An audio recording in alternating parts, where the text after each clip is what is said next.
এই মুহূর্তে ভারতীয় অর্থনীতিতে সবচেয়ে বড় নোট হল ৫০০ টাকা, যা এক অর্থে বিরল ঘটনা। ২০১৬ সালে নোটবন্দির আগে অর্থনীতিতে ১,০০০ টাকা ছিল সবচেয়ে বড় নোট। এরপর নোটবন্দির জেরে তৎকালীন ৫০০ ও ১,০০০ টাকার নোট বাতিল করা হয়। বদলে গোলাপি রঙের নতুন ২,০০০ টাকার নোট নিয়ে এসেছিল রিজার্ভ ব্যাংক।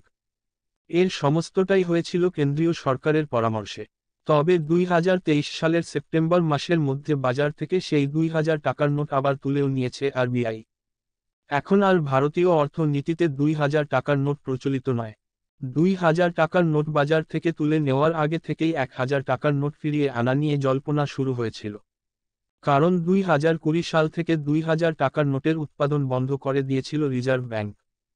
ফলে সেই সময় অনেকেই মনে করেছিলেন নতুন রূপে আবারও ১,০০০ টাকার নোট ফিরিয়ে আনা হবে। এমনকি সেই সময় সোশ্যাল মিডিয়ায় একটি ভিডিও ভাইরাল হয়েছিল যাতে দাবি করা হয় ১লা জানুয়ারি ২০২৩ থেকে আবার ১,০০০ টাকার নোট ভারতীয় বাজারে ফিরিয়ে আনা হবে। তবে এর রং এবার হবে সবুজ। কিন্তু সে সব কিছুই হয়নি। সেই সময় রিজার্ভ ব্যাংক একটি বিবৃতি দিয়ে জানিয়েছিল, এক্ষুনি ১,০০০ টাকার নোট বাজারে ফিরিয়ে আনার বিষয়ে তারা কিছু সিদ্ধান্ত নেয়নি। তবু এরপরও বারবার জল্পনা তৈরি হয় নতুন করে ১,০০০ টাকার নোট চালু করা নিয়ে। বিশেষ করে ২,০০০ টাকার নোট বাজার থেকে তুলে নেওয়ার পর ফের একবার এই জল্পনা গতি পায়। কারণ এটা ঠিক যে ঘরোয়া বাজারের পাশাপাশি আন্তর্জাতিক বাণিজ্যে লেনদেনের ক্ষেত্রে বড় অঙ্কের নোটের গুরুত্ব আছে। সেখানে ৫০০ টাকা যদি সবচেয়ে বড় নোট হয় তবে লেনদেনের ক্ষেত্রে কিছুটা হলেও সমস্যা থেকে যায়।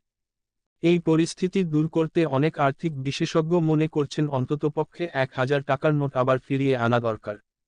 তবে এই বিষয়ে কেন্দ্রীয় সরকার তথা কেন্দ্রীয় অর্থ মন্ত্রকের অবস্থান কি তা জানা জরুরি। কারণ নোটের প্রচলন রিজার্ভ ব্যাংক করলেও এই বিষয়ে সাধারণত কেন্দ্রীয় অর্থ মন্ত্রকের নীতিগত সম্মতি লাগে। কারণ দেশের অর্থনীতি নিয়ে আমজনতার কাছে সবচেয়ে বেশি সরকার দায়বদ্ধ থাকে। তবে এই মুহূর্তে যা পরিস্থিতি তাতে প্রয়োজন থাকলেও এক্ষুনি যে ১,০০০ টাকার নোট ভারতীয় অর্থনীতিতে ফিরে আসবেই, তা নিশ্চিত করে বলা সম্ভব নয়।